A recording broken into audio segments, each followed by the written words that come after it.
this session, what I want to discuss is the somewhat complex subject of copyright, or at the very least, clearing your samples. Now, before I start, I need to make a disclaimer here. I'm not a solicitor or a lawyer. I'm certainly no expert on law, and I'm certainly no expert on copyright law either. So, what follows is simply my own opinion and my previous experience. So, if you choose to follow it, you do so at your own risk, and I can't be held responsible for your actions. Now, as you've seen, French House contains samples, and they're often from popular tunes. But basically, when you've written a French House track, you're going to want to look at releasing it.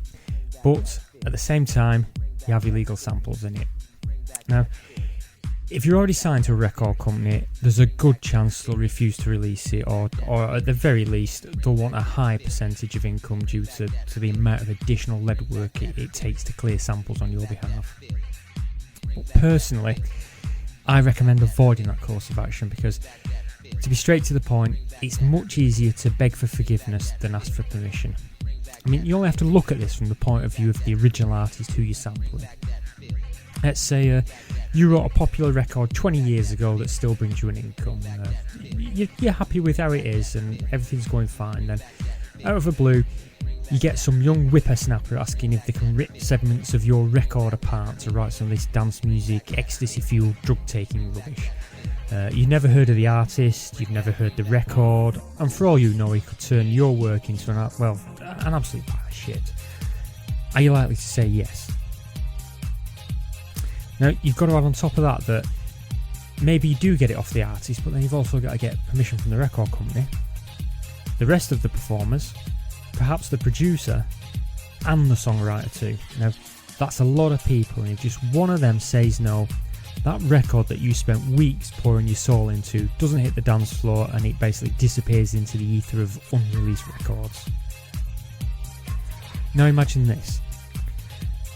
You get a phone call from your old mate who you recorded a track with 20 years ago saying that some young lad or lady has sampled you and the record is storming the charts. Now, straight away that means that the song they've done is obviously popular and well done.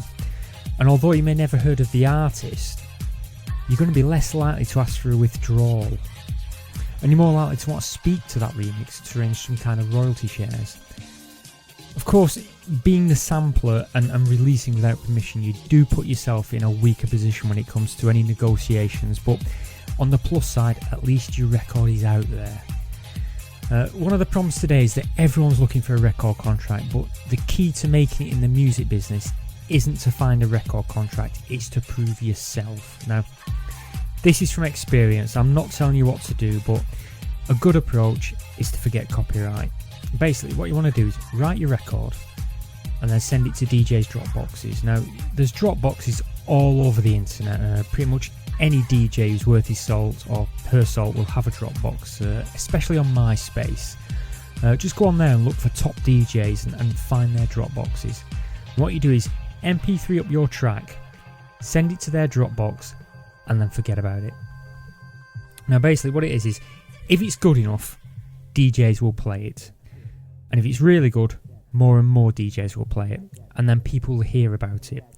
The more buzz it collects, the more people will hear of it until someone somewhere associated with the record company or the original artist, they'll get wind of it, and believe me, they'll find you. Now, remember, at this point, you haven't made any money. You've basically given it away for free. Now, I guarantee that if it's doing well, the record company will want to release it, and that's when you can negotiate. Now, negotiating is incredibly difficult, believe me on that. You're often dealing with high-end solicitors and cigar-chewing fat cats. Generally, you find that they argue that the sample constitutes 90% of the record, which generally is usually pretty accurate. But then you can argue that it's only 70%, and then eventually you'll both settle on an SIP, which is the sampling percentage.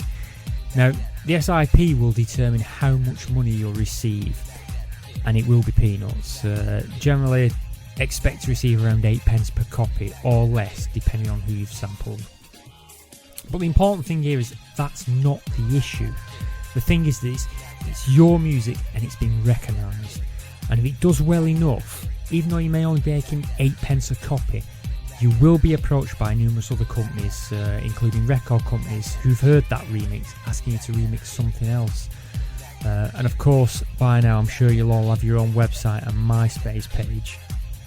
I'm sure you all have one of them, don't you?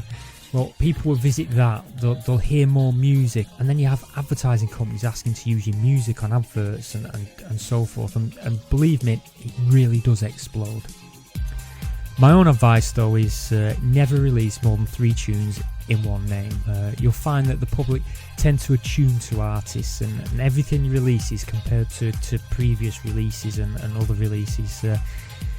For example, if you make a house tune and then you go out and make a trance track, you're not taken seriously.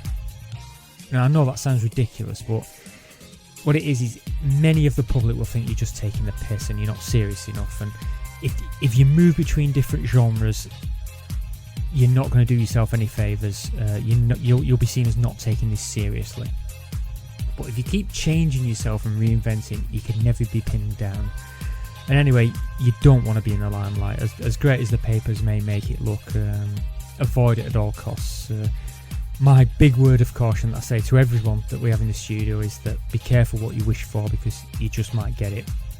Of course, you don't have to believe me. If you keep at this and believe in yourself, you will find out for yourself. But my advice is just be careful.